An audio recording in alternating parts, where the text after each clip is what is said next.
ഈ പറയുന്ന Jan Swaraj party, Prashant Kishore Jan Swaraj party അങ്ങനെ കാര്യമായ വലിയ സ്വാധീനം പറയുന്നത് വലിയ സ്വാധീനം ഉണ്ടാക്കുന്നില്ല എന്നുള്ളതാണ്. ആ സർവേ പറയുന്നത് ഒന്നും കിട്ടില്ല, ഒറ്റ സീറ്റ്, ബാക്കിയുള്ളവർ 3 മുതൽ 6 സീറ്റ് വരുമെന്ന് പറയുന്നത്. അപ്പോൾ ഈ പറഞ്ഞ പ്രശാന്ത് കിഷോർ ഒരു വലിയ വോട്ട് കട്ടറാകും എന്ന ചില സൂചന ഉണ്ടായിരുന്നു. അവർ അധികാരം പിടിക്കുമെന്ന് ഉള്ളതാണ് പ്രശാന്ത് കിഷോറിന്റെ വലിയ കോൺഫിഡൻസ്. പക്ഷേ അത് സംഭവിക്കുന്നില്ല എന്നുള്ളതാണ്. ഒട്ടുമിക്ക എല്ലാ എക്സിറ്റ് പോൾ നോക്കുമ്പോഴേക്കും പ്രശാന്ത് കിഷോർ ഒരു വലിയ ഫാക്ടർ ആവുന്നില്ല. അതല്ല ഇനി ഏതെങ്കിലും തരത്തിൽ എന്ന് പറഞ്ഞാൽ ഏത് ഇഞ്ചോടിഞ്ച് പോരാട്ടമാണെങ്കിൽ പ്രശാന്ത് കിഷോർ ഘടകമാകും. പക്ഷേ ഇത് ഇഞ്ചോടിഞ്ച് അല്ല, ഇത് NDA സഖ്യത്തിന് ഏതാണ്ട് കംഫർട്ടബിൾ മെജോറിറ്റി ഇവിടെ ഉണ്ട് എന്നുള്ളതാണ് ഇപ്പോൾ പുറത്തു വരുന്ന ഒട്ടുമിക്ക എല്ലാ എക്സിറ്റ് പോൾ. നേരത്തെ പറയുന്ന പോലെ എക്സിറ്റ് പോളാണ്, എക്സാക്ട് പോൾ അല്ല. 2020 ഈ പറഞ്ഞ എക്സിറ്റ് പോളുകൾ അമ്പെ പരാജയപ്പെട്ടതാണ് ബീഹാറിൽ. 2015 ഈ എക്സിറ്റ് പോൾ അമ്പെ പരാജയപ്പെട്ടു. 2020 ഈ പറയുന്ന മഹാഗഠബന്ധന്റെ വലിയ മുന്നേറ്റം പ്രവചിച്ചാണ്, പക്ഷേ അത് സംഭവിച്ചില്ലെന്ന് നമുക്കറിയാം. 2015 RJDയുടെ മുന്നേറ്റം പ്രവചിച്ചാണ്, അതും സംഭവിച്ചില്ലെന്ന് അറിയാം. അതുകൊണ്ട് ബീഹാറിന്റെ കാര്യത്തിൽ എക്സിറ്റ് പോളുകൾ എപ്പോഴും ശരിയാവണമെന്നില്ല. പക്ഷേ ഇക്കുറി അങ്ങനെയല്ല കാര്യങ്ങൾ. ഇക്കുറി ഏറ്റവും ഒടുവിൽ നിതീഷ് കുമാർ സർക്കാർ പ്രഖ്യാപിച്ച സ്ത്രീകൾക്ക് വേണ്ടിയുള്ള വലിയ സൗജന്യങ്ങൾ, ഫ്രീ ബീസിന്റെ പെരുമഴ, അത് വോട്ടാക്കി മാറ്റും, അത് പോളിംഗ് ശതമാനത്തിൽ ഉണ്ടാകുമെന്ന് പ്രകടമാണ്.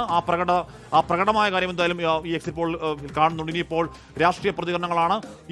ഇതുവരെ വന്ന ഒട്ടുമിക്ക എല്ലാ സർവേകളും, എല്ലാ എക്സിറ്റ് പോൾ സർവേ പ്രവചിക്കുന്നത് NDAക്ക് വലിയ മുന്നേറ്റം. ഒരിക്കൽ കൂടി മാത്രമാണ് NDAക്ക് കേവല ഭൂരിപക്ഷത്തിൽ ഒരു 15 സീറ്റ് മാത്രമേ അധികം കിട്ടൂ എന്ന് പറയുന്നത്. പക്ഷെ അപ്പോഴും ഒരു ഇഞ്ചോടിഞ്ചിന്റെ കണക്ക് അവിടെയും ഇല്ല. ബാക്കി വന്ന എക്സിറ്റ് പോളുകളൊക്കെ ഏതാണ്ട് 140-നും 160-നും ഇടയിൽ സീറ്റുകൾ NDA നേടും, അധികാരത്തിലേക്ക് NDA തിരിച്ചു വരും എന്നത് തന്നെയാണ് പറയുന്നത്. ഈ തെരഞ്ഞെടുപ്പിൽ ഉണ്ടായ ഏറ്റവും വലിയ പ്രത്യേകത ബീഹാറിന്റെ ചരിത്രത്തിൽ ഏറ്റവും ഉയർന്ന പോളിംഗ് രേഖപ്പെടുത്തിയ ഒരു തെരഞ്ഞെടുപ്പാണ്. 2 ഘട്ടങ്ങളിലുമായി ഏതാണ്ട് 65-68% വോട്ട് രേഖപ്പെടുത്തിയിട്ടുണ്ട്. ശരാശരി 65-ന് മുകളിൽ വോട്ട് രേഖപ്പെടുത്തിയിട്ടുണ്ട്. അതിൽ തന്നെ നമ്മൾ സ്പ്ലിറ്റ് പരിശോധിക്കുകയാണെങ്കിൽ വനിതാ വോട്ടർമാരുടെ പെർസെന്റേജ് ഏതാണ്ട് ഒരു 8% അധികമാണ്. അതായത് കാലങ്ങളെക്കാൾ ഇവിടെ കിഷൻഗഞ്ചിൽ 69% വരുന്നുണ്ട്, കത്തിയിൽ 70% മുകളിലേക്ക് പോകുന്നുണ്ട്, കത്തിഹാറിൽ 75% പോകുന്നു, കത്തിഹാറിൽ 72 മുകളിലേക്ക്, പൂർണ്ണയിൽ 70.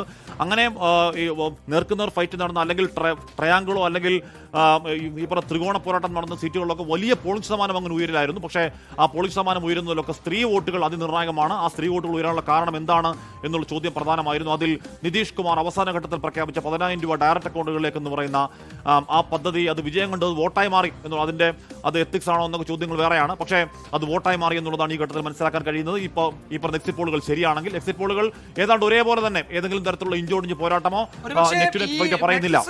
കണക്കാണ് എനിക്ക് തോന്നുന്നു ഇതുവരെ വന്നതിൽ NDAക്ക് വലിയ ഭൂരിപക്ഷം പറയുന്നത്. അത് 160-ന് മുകളിലേക്കൊക്കെ അവിടെ പറയുന്നുണ്ട്. അങ്ങനെയാണെങ്കിൽ അതൊരു എനിക്ക് തോന്നുന്നു NDAയുടെ അവിടുത്തെ ചരിത്രത്തിലെ ഏറ്റവും വലിയ ഭൂരിപക്ഷമായിരിക്കും. പണ്ട് കോൺഗ്രസ് ഒറ്റയ്ക്ക് ബീഹാർ ഭരിച്ച കാലത്തൊക്കെ അവർക്ക് കിട്ടിയതിന്റെ അത്രയും സീറ്റുകളുടെ അതിനൊക്കെ അപ്പുറത്തേക്ക് പോകുന്നുണ്ട്. ഇപ്പോൾ അത് എന്തുകൊണ്ടാണ് അത്തരം ഒരു ക്ലീൻ സ്വീപ്പിലേക്ക് ഒരു കണക്ക് അവർക്ക് പറയാൻ കഴിയുന്നത് നമുക്കറിയില്ല. അതിന് മറ്റെന്തെങ്കിലും രാഷ്ട്രീയ കാരണങ്ങളുണ്ടോ?